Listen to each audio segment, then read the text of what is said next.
We have Julius Tuomisto from Delicode introducing us with C-Vector, so let's give him a big hand. Kiitos, thank you. So hi, my name is Julius Tuomisto. I'm from a small Helsinki-based company called Delicode.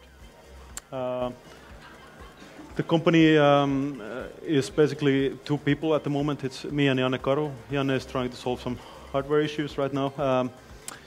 We do stuff with the sensors, so the Kinect or similar devices, depth sensors basically. We do have some other people also working part-time for us. We do basically user interfaces and kind of natural user interface, gesture-based stuff. About 1.5 years ago, we released a software called Enamate. For us, we come from a long background of Blender, if you happen to know Blender. Blender is the world's most popular open source 3D suite. Janne has been programming Blender for years, and I also have been involved with the scene for 7 years already. We made a software called Enamate. Enamate is basically a real-time motion capture tool that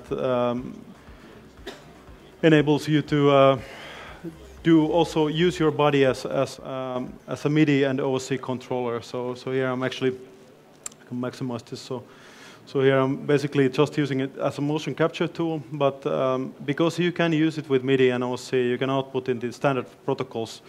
And we released a bunch of open source plugins for the software. Then what happened was that a lot of our users started using it in the performing arts. So, for example, dance shows and so forth. In relation to this, what also happened was that after we developed Enamate about 1.5 years ago, we released the software. We put it into an open beta, in which it remained for about 4 months. At that current point, we also happened to have a free week. And we were going to a place called South by Southwest, a fair called South by Southwest in Austin, Texas. I was going there to promote Enamate.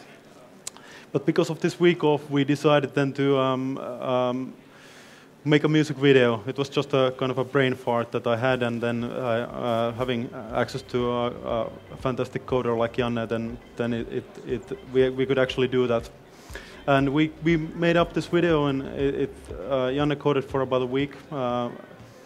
And it's for a Finnish band called Phantom, for which I've kept VJing since then. And what happened was that it's basically we're taking the depth map from these sensors, and then we're manipulating that depth map to look the way that we want it to look. And we're manipulating those graphics based on the sound. So and what happened was that even though I wasn't originally kind of even thinking of doing this in real time, Janne happened to code it in real time, and then this is just a screen grab basically, and then we made this music video out of about 15 minutes of footage. I have a really good editor, Hannu Hofren, who put it together. But it was basically the rudiments of the kind of the basics of what I'm going to show you now were already in there. The video became kind of popular, and I guess it's also been very fruitful for the band, and in that sense. And I remained, like I said before, I remained like an unofficial member of the band since then, kind of doing the visuals for the band whenever they perform. So we've gone around also performing in South by Southwest. But that's basically what you just saw became this, and we just released a software called Z-Vector. It is the world's first VJ, basically professional level VJ tool for these depth sensors. And it is basically, it offers the same functionality that you just saw in that music video. I'll show you the interface around a little bit. It doesn't scale very well. We're using Qt, and we had to build hard build some of these visual elements into it, so it doesn't scale properly. So that's why it's being cut a little bit from the side.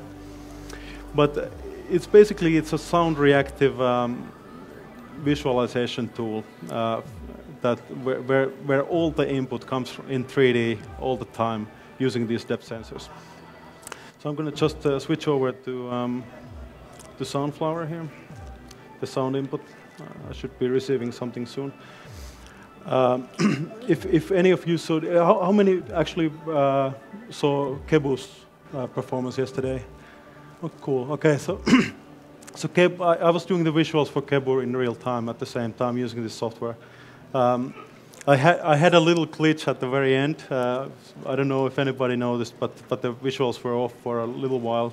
That's why we call it beta. So I had a little glitch, but I managed to get it sorted out, fortunately. But the input, like you can see here, the input is all the time in 3D. I can do stuff like this, where basically I can manipulate the camera to look. Sorry, that's from me actually. I'm gonna just stop the music for now. So I have the input options. I have basically two inputs. So normally we use this version of the software allows you to use the basically in input B you always use samples. So this is pre-recorded material that you've recorded using these depth sensors. We are contemplating. Yesterday I did the show actually with two sensors. We can do that, but at the moment the version doesn't. This version that we've released to an open beta doesn't support it yet. So we're thinking about it. Excuse me. I'll show you the output a little bit.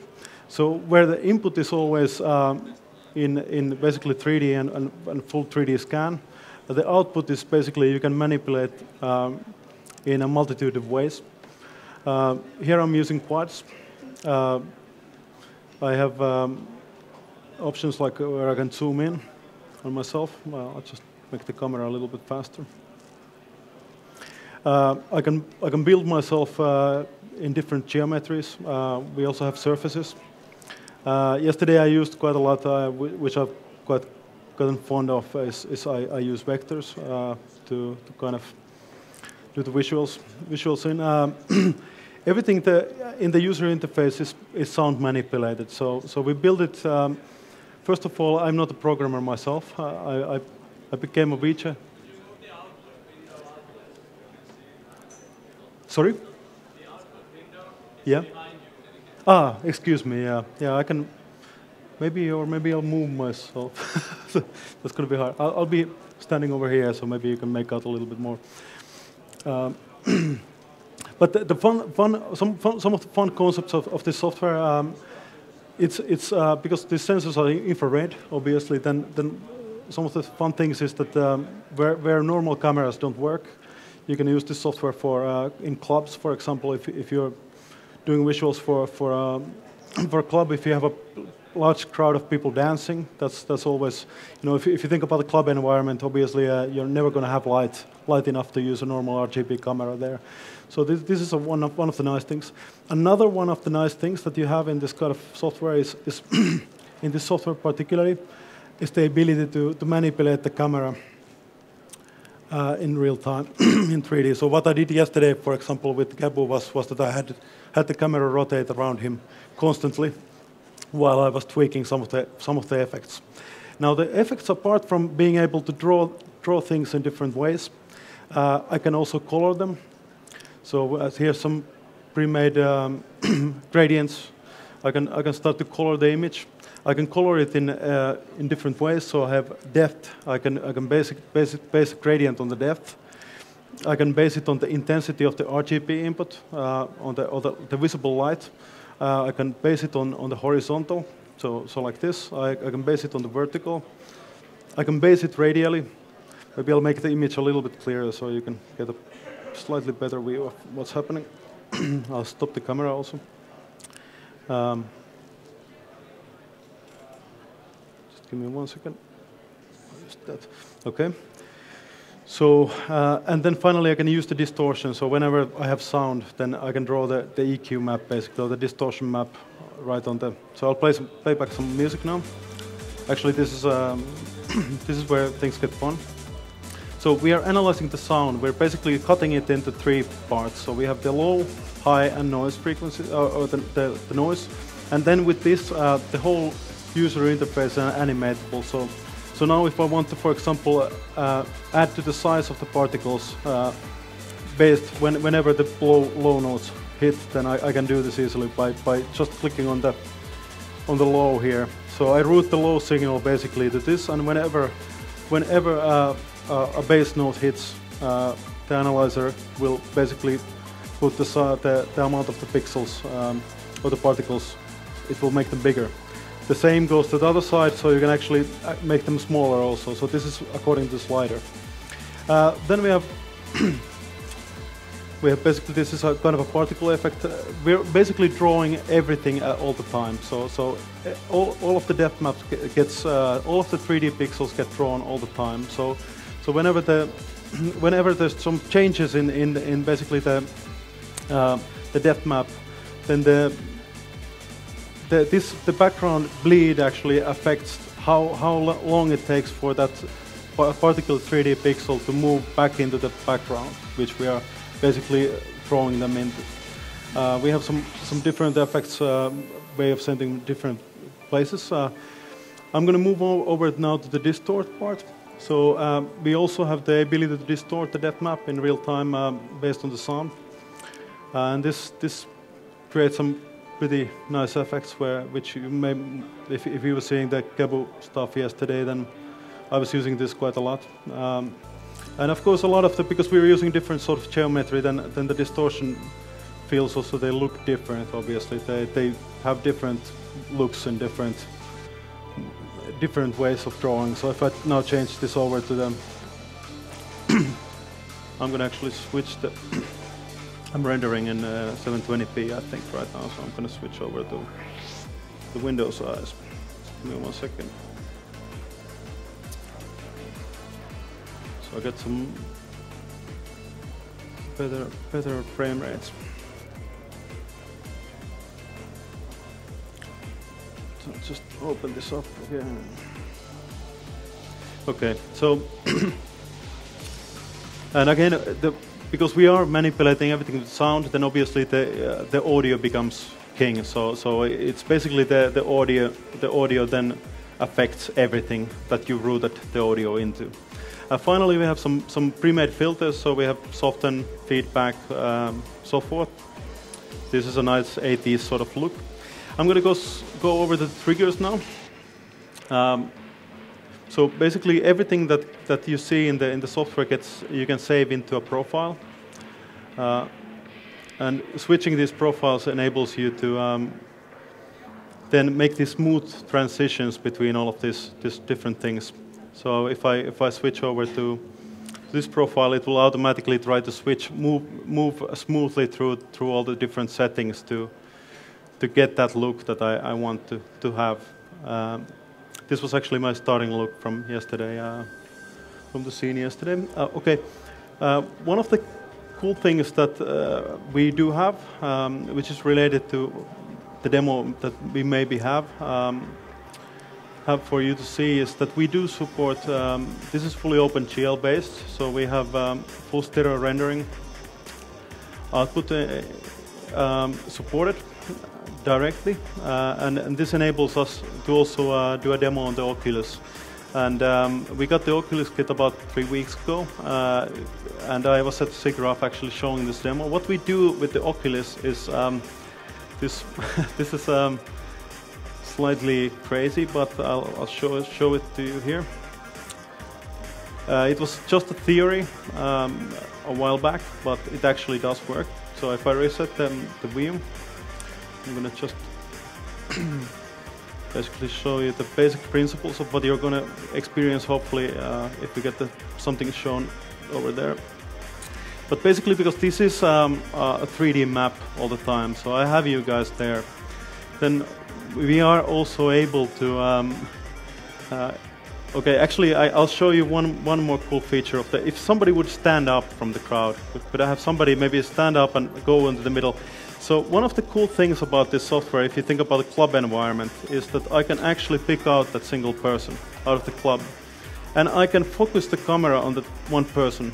So now the camera is actually focused on your chest, and even if you move, the camera will follow you, and I can still rotate around you. So the camera will still, the mixer will still basically be rotating around you until the human form, until we lose track of the human form. So this is one of the cooler concepts of if you're doing a visual in a club, you know, you, instead of preparing material beforehand, you can actually pick out that one person who's actually dancing. You know, usually I've done this. I've done some underground parties, and usually in these situations, what happens is that a lot of people.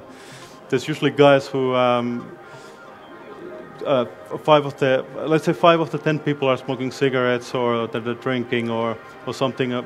But maybe 1 person out of 10 is actually dancing. So you can still pick that 1 person out of the group, and then create your whole visual set around that 1 person. So that's one of the kind of the cooler ideas that we had right from the beginning of starting to develop the software. It's a little. This is actually a nice. I could demo that here. It's usually a little different, because if I do this in a seminar, you know, people are like, oh, you know, they don't really want to put themselves into that position where they actually need to show themselves. Okay, so let's see now. I might have gotten the same bug that I had yesterday, actually. That's interesting. I have no... That's interesting. Okay, I'm going to have to restart, actually, the software. Sorry, guys, it's in beta, so... But yeah, the software is actually completely... whoa. Okay. Oh man, I'm gonna have to turn off mirroring for a second. Yeah, the software is in free beta right now, so you can actually download, and I mean, you can steal maybe some ideas from it if you want to. I'm gonna just mirror it again. So yeah, this is so. Now going back into some of the other concepts in this software, like I was explaining before, we have the ability to smoothly transition from one visual to the other. One of the other cool ideas that we came up with for this particular software was that we basically enable you to do this. So I'm going to go to the gallery for the software. And let's say that I like this particular visual here. I'm actually going to just download it. It's a PNG, as you see. Let's just put it on my desktop here. And I can just open up a profile tab here, and I can just drag and drop that profile into the software. So we actually input all of the metadata necessary for that particular visual into the PNG. So that was one of the cool ideas that we also came up with quite late in the development of the software. Now I'm going to get to the best part, which is GLSL shaders. So as I mentioned, everything is OpenGL based. So we do have full GLSL shader support in the software. So basically, I have right now this particular visual is using all of the whole chain. So we have three parts of the chain. This is the actual original image. We have there's some nice bloom here. This creates a nice shader effect. I'm duplicating the image, and I'm adding there's a water mirror here. I'm going to actually play back some material. This is my a sample that I've recorded before. I was using some of these samples yesterday also. You can see the sample playing back there, and I still have, and even though this is recorded material, I still have the option of actually zooming in on her and then rotating around her even while she's dancing. So this is I think that this could have some implications for future of also making some experimental movies, for example, where you would be filming with these 3D sensors, for example, and then giving the users the ability to basically change the angle of the view later. You know, I mean, or imagine a scenario of the future where where you're basically at the same time that you're filming with multiple cameras, that you would actually put this, have something like this on top of the camera, and you would be recording the depth field at the same time, and then maybe later meshing that all of that information together, and maybe giving you a complete depth image of some particular event. You know, if you think about those, I have bad dreams about the moments where people, you know, like if you go to a concert these days, all you see is all the time people holding their mobiles in the air. And but imagine if then later you could at the same time, if you were recording 3D and you would then put all of that information together, and you would be able to basically stand next to Bono when you were later watching that. If you want to stand next to Bono, I'm not a huge fan of U2 personally. I like Rush better. So anyway, some of the concepts. But the nice thing about getting back to the shaders, we have a full shader editor inside the program actually, and as I mentioned. Because everything is animatable with sound, again, all of the shaders that you create, but by the way, all the shaders also get saved into the PNG file, so that's a nice thing. So it's actually it's quite a crazy concept, but I think you might be seeing it later in some other programs. I would expect that somebody steals it. I like the idea, you know, it's fantastic for sharing, basically visual ideas. But one of the nice things about the shaders is also we have an animated shader interface here, so I can also animate all of the shaders. These sliders can be hooked up to any variable in the shader, and you can then animate again using the sound particular shader.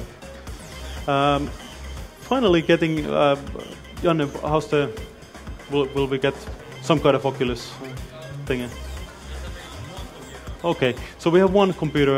Unfortunately, there's some problem maybe with the driver installation for the sensors on the other computers. But the idea that we are going to actually experience soon, hopefully, I'm going to cut short now so that as many people as possible can now experience it. It was a huge hit in SIGGRAPH, where I was demoing it. What we do is and what I was getting into before is because we have this stereo rendering capability. It was just basically a concept that we had, but which proved to be true when we released or received our Oculus. I had the concept of putting this device on top of the Oculus, so then you would be seeing basically through the software. You would be seeing everything around you, and and it. Funnily enough, Janne got it working 2 days later from when we got the Oculus, and it really works. It is crazy. It is like kind of stepping into Tron, because you're able to. I call it disco reality. So it's a reality where only you know that you are in a disco. So because everything basically you can visualize everything through the software. It doesn't have the same. I also feel that it doesn't have the same. Problems that some of the Oculus stuff has, where you get sick very easily. It is slightly different because you are in control of yourself at the same time, so you can actually turn your head. You can put your when you experience a demo, I would ask you to put your hand so these are basically the Kinect. So this is the long range version of the sensor.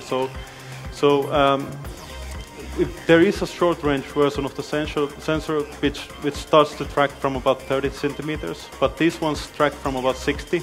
So you have to push your hand as far as you can in order to see it. But when you see your hand, that is a crazy experience, because it is actually your hand, but what you are seeing is a kind of a virtual world, and where all of the people around you are still there, but your sensory input, what your eyes are telling you is very different. So it's kind of stepping like stepping into Tron in a way. So please, Janne is going to show it over there. Maybe if we get the other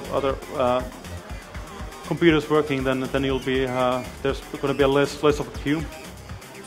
But that's about it. I mean, you can actually download the software online right now if you want to. If you have an Oculus, you can do this at home. Just get the Kinect. The Kinect is slightly more heavy, so it's gonna look even more stupid. But But it is a very kind of totally immersive experience also. But I call it disco reality. Let's see if I hope nobody trademarks nobody else trademarks that sign. But that's about it. Really, we have a great tutorial online if you want to get in, or if you want to talk to me, if you get some ideas from this. We do all kinds of crazy development for the sensors, so I'm totally open to also ideas. But the future, I would be really stoked, of course. I mean, it was a fantastic crowd yesterday in the sense that here people know about graphics a lot more than in the casual. I was a little nervous about that also yesterday because, you know, people here actually do some serious coding. But I think that I think that some of the concepts that are within this software, I think that they could maybe be inspirational also for some of the stuff that you guys are doing. So, but if you are interested in talking, then please come to me later. I'm going to be, actually we do have 2 computers where we can show the Oculus, because I'm going to take my own computer also there, and then so the queue will be maybe half, but it's going to be long, hopefully long, because I think that you guys should definitely try it. If you have the Oculus, try it at home. It is crazy. Cool. Thank you.